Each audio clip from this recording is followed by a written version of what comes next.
Hi students, इस video में हम लोग बात करेंगे एंगुलर मोमेंटम की। तो ऐसे आपने लट्टू या कोई जैसे ये सीन अगर याद हो इंसेप्शन मूवी से, जिसे टोटम बोलते हैं, ये गोल गोल घूम रहा है लेकिन ये गिर नहीं रहा है। तो ऐसा क्यों होता है? इसको समझने के लिए हमें एक क्वांटिटी डिफाइन करनी पड़ती है, एंगुलर मोमेंटम। आपने लीनियर मोमेंटम तो सुना होगा, तो उसके ही एनालॉगस, उसके ही सिमिलर हम लोग एक क्वांटिटी डिफाइन करते हैं, एंगुलर मोमेंटम। और इसके बारे में हम लोग थोड़ा डिटेल में देखेंगे। एंगुलर मोमेंटम या मोमेंट ऑफ लीनियर मोमेंटम एक एनालॉगस क्वांटिटी है जो हमारे लीनियर मोमेंटम से रिलेट कर सकते हैं। जैसे हमारे लीनियर काइनेमेटिक्स में लीनियर मोमेंटम होता है जिसको हम लोग रिप्रेजेंट करते हैं P से, वैसे ही हमारे रोटेशनल मोशन में हमारा मोमेंट ऑफ लीनियर मोमेंटम या एंगुलर मोमेंटम होता है, उसको हम लोग रिप्रेजेंट करते हैं L से। और इन दोनों में एक सिंपल रिलेशन है, L is equal to R cross P, जहां पे R है position vector from the axis of rotation.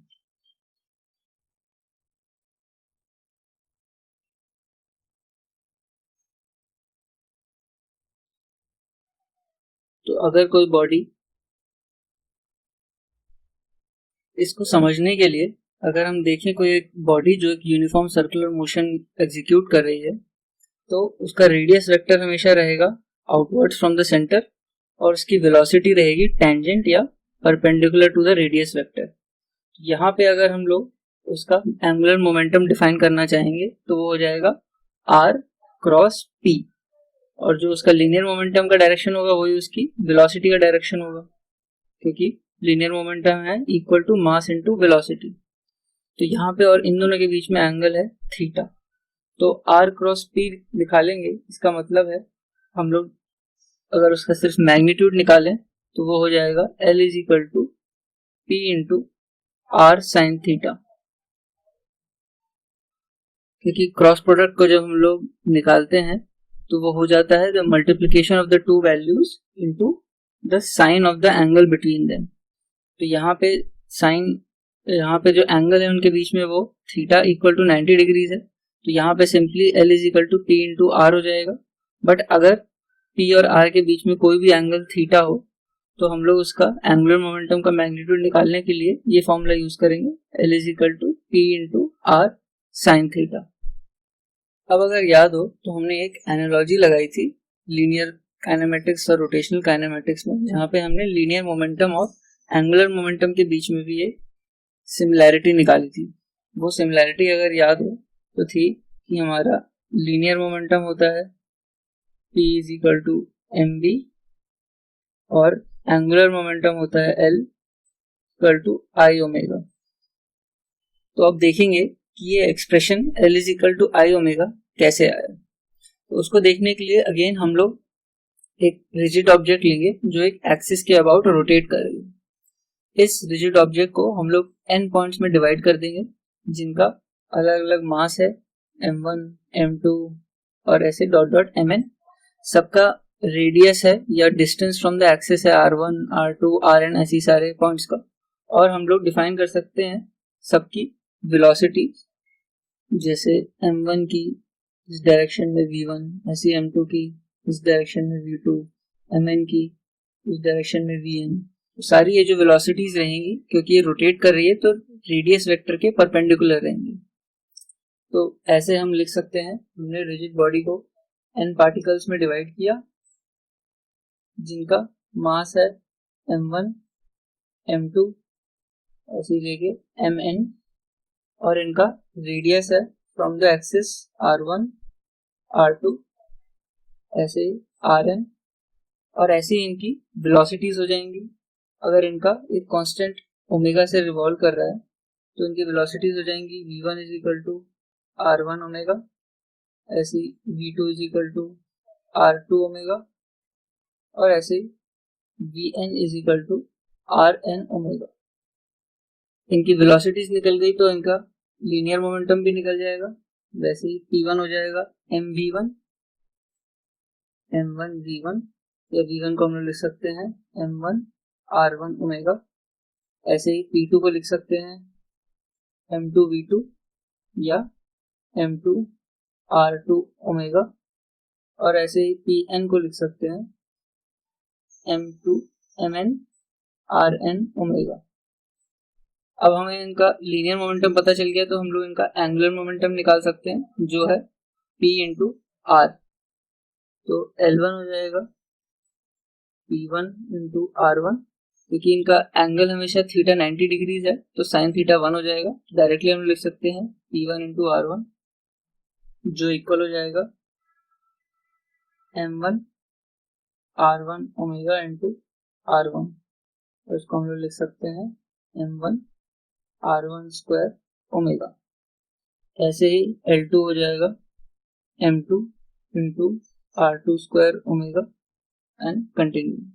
अब टोटल एंगुलर मोमेंटम अगर बॉडी का निकालेंगे तो हो जाएगा L1 plus L2 plus dot Ln। तो ये हो जाएगा sum of angular momentum of all the particles, तो उसका बॉडी का टोटल एंगुलर मोमेंटम हो जाएगा।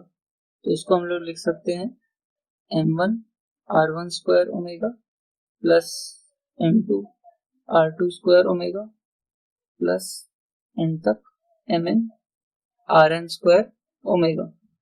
अब यहाँ पे ओमेगा हम लोग कॉमन ले लेंगे तो हमारे पास बचेगा omega into M1 R1 square plus M2 R2 square, और ऐसे ही लेके Mn Rn स्क्वायर। अब अगर यहाँ पे देखें तो ये जो क्वांटिटी है M1 R1 square plus M2 R2 square plus plus लेके Mn Rn स्क्वायर, इसको हम लोग लिख सकते हैं सिग्मा mr स्क्वायर, और ये क्वांटिटी सिंपली हमारी हो जाएगी मोमेंट ऑफ इनर्शिया। तो हम लोग इसको डायरेक्टली फिर लिख सकते हैं is equal to I into omega. तो यहाँ से हमारा एक्सप्रेशन आता है L is equal to I omega, और जैसे आप देख रहे हैं कि ये एकदम एनालॉगस है लीनियर मोमेंटम का, यहाँ पे P is equal to mv होता है। तो जैसे मास रिप्लेस हो जाता है मोमेंट ऑफ इनर्शिया से इन रोटेशनल मोशन, वैसे ही लीनियर मोमेंटम रिप्लेस हो जाता है मोमेंट ऑफ लीनियर मोमेंटम या एंगुलर मोमेंटम से इन रोटेशनल मोशन। अब जैसे हमने एंगुलर मोमेंटम का एनालॉजी निकाली थी लीनियर मोमेंटम से और उसका एक्सप्रेशन निकाला था मोमेंट ऑफ इनर्शिया के टर्म्स में, वैसे ही हम लोग टॉर्क को भी डिफाइन कर सकते हैं मोमेंट ऑफ इनर्शिया के टर्म्स में, और इसकी एनालॉजी हम लोग लगा सकते हैं फोर्स से। तो हमें फोर्स का तो फॉर्मूला पता है, F is equal to mass into acceleration, और इसी के एनालॉजी में टॉर्क का फॉर्मूला निकल के आता है रोटेशनल मोशन में moment of inertia into angular acceleration. तो अब इसको डिराइव करते हैं।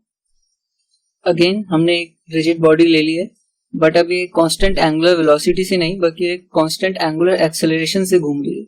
इसका मतलब इसकी एंगुलर वेलोसिटी इंक्रीज करते जा रही है क्योंकि इस पे एक एक्सटर्नल फोर्स लग रही है। इस बॉडी को हमने अगेन n पार्टिकल्स में डिवाइड कर दिया है, सबका मास रहेगा m1 m2 ऐसे लेके mn, सबका रेडियस गिवन है from the axis r1 r2 rn, और हमने मान लिया है कि हर पॉइंट पे डिफरेंट फोर्सेस लग रही हैं, जैसे F1 जो इक्वल टू है m1 a1, ऐसे ही F2 और Fn, क्योंकि हर पॉइंट पे डिपेंडिंग ऑन कि कितना उसका डिस्टेंस है फ्रॉम द एक्सिस और उसके डिस्ट्रीब्यूशन ऑफ मास पे कि कितनी फोर्स डिस्ट्रीब्यूट हो रही है। अगर हम कुछ ऑब्जेक्ट पे पूरा के पूरा फोर्स लगा रहे हैं तो हमने हर पॉइंट पे फोर्स डिफाइन कर दी। अब इसको लिख लेते हैं। हमारे पास n पार्टिकल्स है,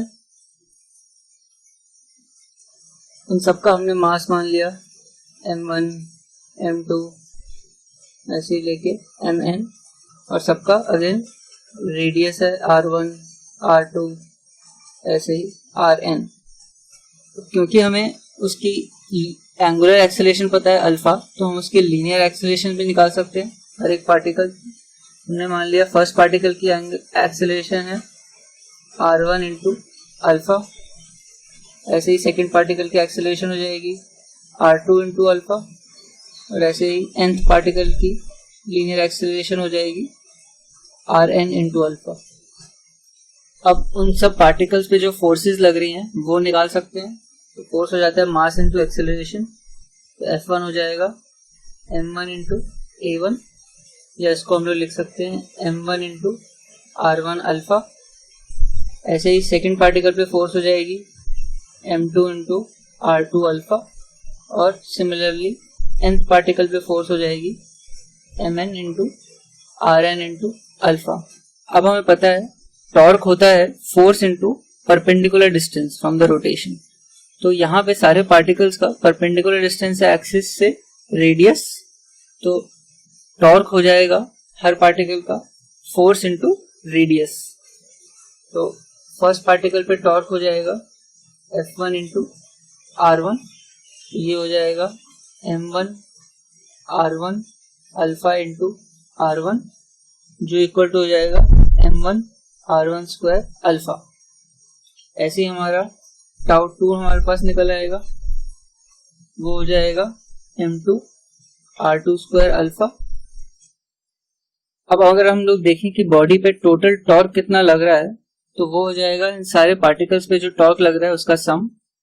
तो टोटल टॉर्क हो जाएगा tau 1 plus tau 2 plus tau 3 plus ऐसे लेके सारे n पार्टिकल्स का टॉर्क, ये इक्वल टू हो जाएगा M1 R1 square alpha plus M2 R2 square alpha plus ऐसे लेके n पार्टिकल का हो जाएगा Mn Rn स्क्वायर अल्फा। तो अगर यहाँ से हम लोग अल्फा कॉमन ले लें तो हमारे पास क्या बचेगा, again sigma Mi Ri square, i is equal to 1 to n। और हमें ये पता है ये होता है डायरेक्टली हमारे मोमेंट ऑफ इनर्शिया का फॉर्मूला, तो हम लोग इसको लिख सकते हैं i इंटू अल्फा। तो इस तरह से जो टॉर्क है वो हमारा moment of inertia into angular acceleration निकलता है।